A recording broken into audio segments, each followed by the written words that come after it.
Hi, welcome to The Mix, where we use food as medicine to heal your body. Well, today's show is about SIBO. So, yeah, SIBO. So, in case you didn't know, this is not a planet on Star Wars. This is actually, SIBO stands for small intestinal bacterial overgrowth. And this is a condition where you have infection in your gut, in the intestine, bacteria specifically. Yeah. Your body the bacteria start to ferment against undigested food. Okay. And you may be asking, is this common? It's actually quite common. And we can actually test this by running functional medicine labs to identify this. But the biggest symptom with SIBO is that you bloat, especially after you eat. Not good for bikini season. Not good for bikini season, not good for anybody. So if you bloat after you eat, every time after you eat, then SIBO is a possibility. So then you need to do tests to find out if it's SIBO or you just have leaky gut or other issues. So today, on today's show, we're gonna have several recipes that are SIBO friendly to help those patients and people who may be suffering with this condition.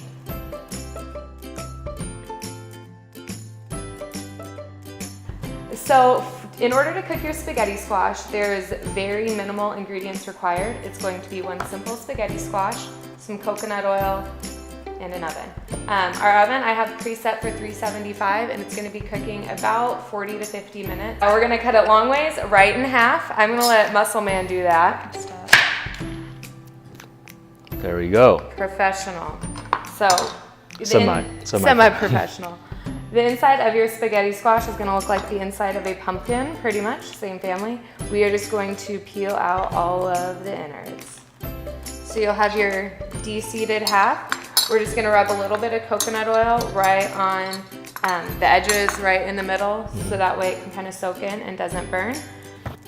Perfect. You're just gonna go ahead and put them inside down, and we can throw it in the oven.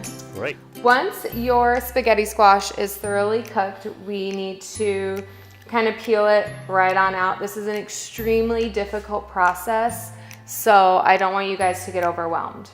Okay. Did I scare you enough? A little bit. A little bit. All right, are you ready for this extremely difficult process? Show me the difficult process. Difficult process. Get yourself a bowl, a fork, your cooked spaghetti squash, and just start peeling. And as you can see, it turns right into noodles. Turn into spaghetti. It turns into spaghetti, hence the name. Now, just so you know, why spaghetti squash? Well, for one, it's a great carbohydrate replacement, right? So when we go on SIBO or paleo diet, we want to cut out the grains. So this is a great replacement for carbohydrate to help you fill it up. Yeah. And spaghetti squash also is really high in potassium. It's also high in all the different B vitamins as well as folate, which is really important for methylation and detox pathways. And so spaghetti squash actually has quite a bit of omega-3 and omega-6 fatty acid as well. So it's one of those foods that's pretty versatile in its nutrient profile. It's like a rice or a cauliflower. It's bland. It's bland, so it takes on whatever flavor you put with it. Look at that wonderful bowl of noodles we have. Only second-degree burns happened in the process. So for the main course of this meal, we are going to be making the cilantro ginger chicken meatballs. For this recipe, you're gonna need about a pound of ground chicken. When you go to the store, make sure that it is just ground chicken. You don't want ground chicken sausage or anything like that because typically they will add in sugar and preservatives and all this extra ingredients that you don't want. So it should just say ground chicken. There should really be no ingredient list for it.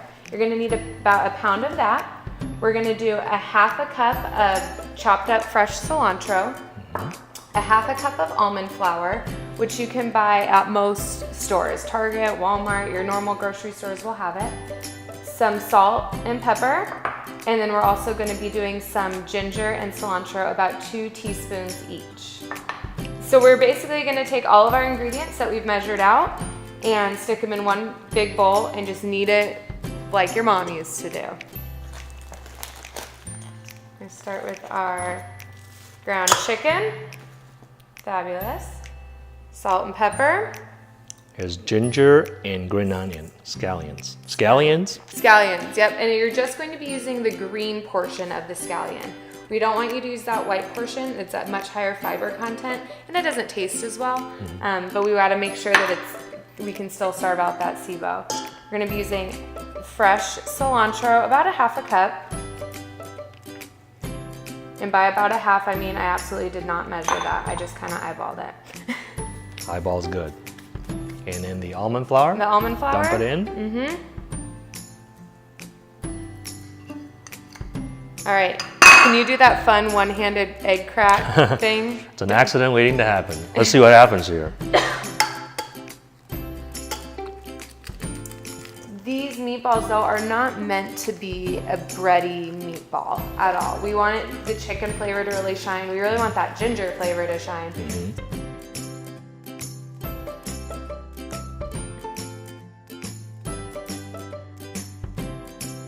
So we're gonna go ahead, put them on our baking sheet, and we're gonna cook it about 15 to 20 minutes at 350.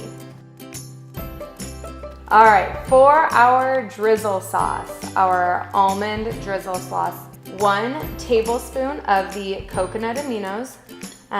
With this guy too, you don't wanna shake it up. It kind of gets carbonated a little bit. Mm-hmm.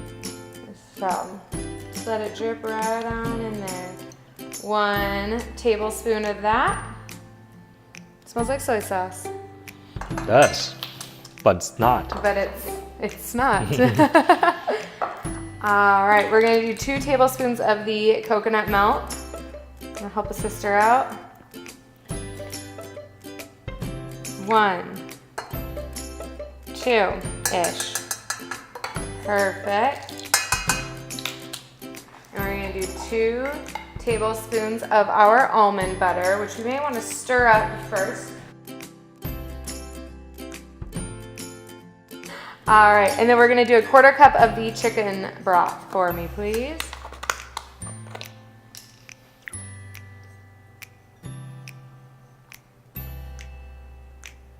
Perfect. Alrighty, we're gonna stir these guys together and go ahead and take it over the stove for it to simmer, get warm, and get creamy for us.